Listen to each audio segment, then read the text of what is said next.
Hey everyone, welcome back to my channel. Today I'm going to be showing you how to achieve this beautiful antique pewter shimmery eyeshadow, perfect for the festive season. I decided to do a cool toned look because not everybody loves the warm shades. I have created a slight smoky wing with this look. If you have slightly hooded eyes, you can keep it totally rounded, and then this would be suitable for any eye shape because the main colour goes along the entire lid space.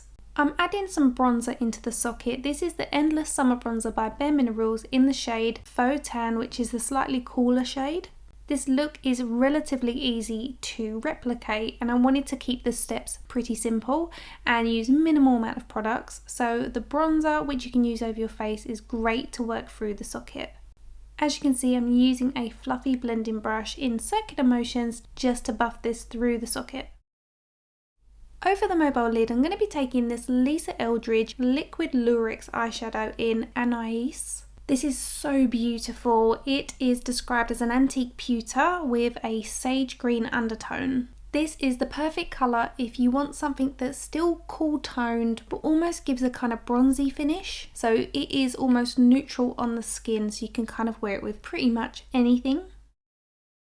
So the placement for this is going from the eyelash line up to where the eye naturally creases, where it meets that bronzer, and then using a fluffy blending brush, I'm buffing the colour up into that bronzer. You want to make sure there's no harsh seam and it doesn't look like you've got a half moon shape on your lid. You want it to softly buff into the bronzer, so you're just very softly pushing against the seam. So that's one layer. As you can see, it's really opaque. It gives great colour, great coverage, but it's also buildable. If you have oily lids and you want it to last all day, layering this will really help with the longevity.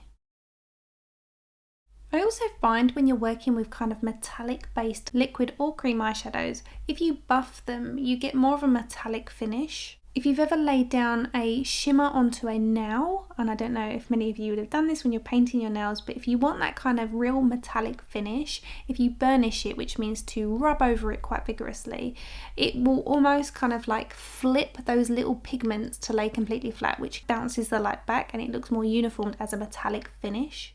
Here I am using what's left on my brush to pour the colour up and out to create that wing. Again, if you have hooded eyes, keep it more rounded. If you do have the space and you've got hooded eyes, you still can wing it out. Just make sure you do it with your eye straight up so that you can see the colour when your eyes open.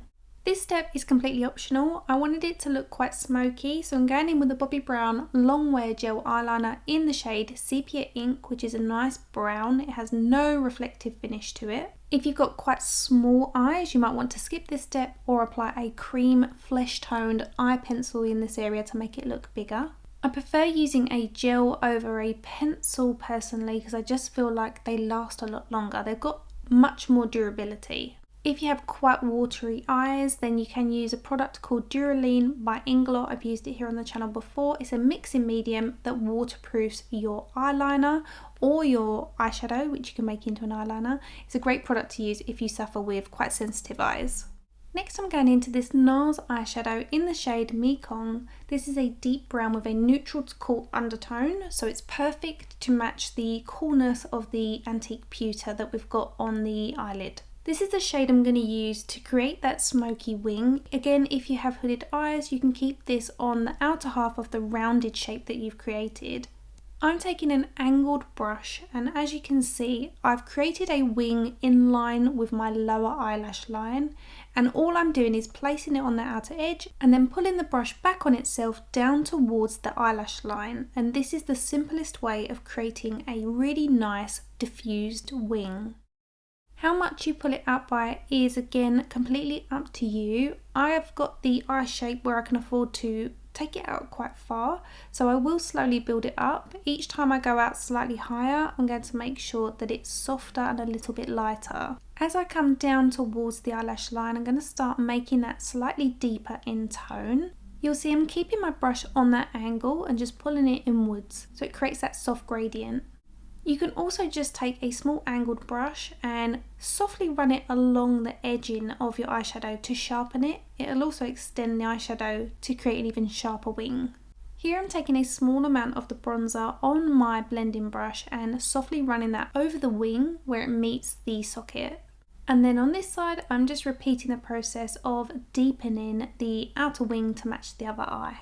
Then I'm taking a clean, small brush and pulling the colour out towards the tail of the eyebrow and extending it slightly further just to make sure there's no harsh edges. You now want to take the same shade underneath our lower eyelashes. This is going to frame the eye. I know, having worked with a lot of clients over the years, that many of you don't like to wear eyeshadow underneath this area. However, if you're wearing the brown eyeliner along the lower eyelash line and you've created that wing, it will be quite important to frame the eye, otherwise it can look top heavy. On a flat concealer brush, I'm applying a little bit more of my foundation just to clean up underneath this area and to make sure that it's nice and clean around the wing. That's the thing when you're working with products that have a shimmer to them, it can get down onto your face, so sometimes it's a good idea to do your eye makeup before you even tackle your base. Or do what I'm doing here and don't set your base makeup so that you can go in and reapply the product without any issues. In case you're wondering, I'm using the House Labs Triclone Skin Tech Foundation. I like to use it to help blend in the eyeshadow so it gets a nice seamless finish, because then afterwards you can powder in this area and it means that your eyeshadow won't bleed into your concealer or your foundation. So after I've cleaned up that wing, I'm using what's left on those bristles just to run that underneath my lower eyelash line to smudge that eyeshadow. I want to smoke out the eyelash line really softly because I am going to be applying some eyelashes and it just helps to disguise the band. So I'm using some of the same eyeliner that we've applied along the waterline, which is by Bobbi Brown. And as you can see, once I lay the colour down, I'm using the bristles to pull the colour upwards slightly so it blends in to the eyeshadow that we've got on the lid. On a small art brush, I'm taking some more of the Lisa Eldridge liquid eyeshadow and I'm applying that really close to the inner corner of the eye and around the tear duct area.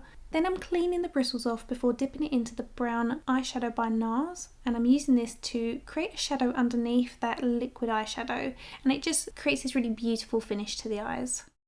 For mascara, I'm using something completely different. This is the Max Factor 2000 calorie full volume mascara. In all honesty, I really didn't think I was going to like this mascara. I've never tried it before, but actually I was quite pleasantly surprised because it really did separate all the eyelashes and it didn't apply too much product. And it is buildable. If you don't let it dry too quickly and go in with your second coat, you can definitely build on it. I actually applied 3 layers the other day when I tried this and I was quite pleasantly surprised. It was really nice. It lasted all day. It didn't flake, it didn't move, and it was easy enough to remove. I'm only applying 1 coat today because, as I said, I am going in with some of my favourite false eyelashes. However, you can totally rock this look with mascara on its own. The false eyelashes I'm going to use today are by Lash Base. No surprises, I absolutely love this brand. And my ultimate favourite strip lashes by them are the LB01. If you want to try these or the Pro FX lashes, also by Lash Base, you can use my discount code for 10% off whether you're in the UK or the US. Just note that the code is slightly different for each country. So I will link these eyelashes and the discount code in the description bar for you. I also love that these don't have a thick eyelash band like you normally get with fluffy eyelashes. Keeping it cool, I'm going in with Clink Clink by MAC on the inner corner of the eyes. Now this does have a little bit of a rainbow finish to it, so it might not necessarily be for you. I really like it, especially in the flesh, so I'm applying a small amount on the inner corner for a little highlight, and that completes one of my favourite eye looks to date. I will list and link all the products I've used in the description bar. Let me know in the comments section if this is an eye look that you would wear. Hit like if you enjoyed it, and I will see you next week with another tutorial. Bye guys!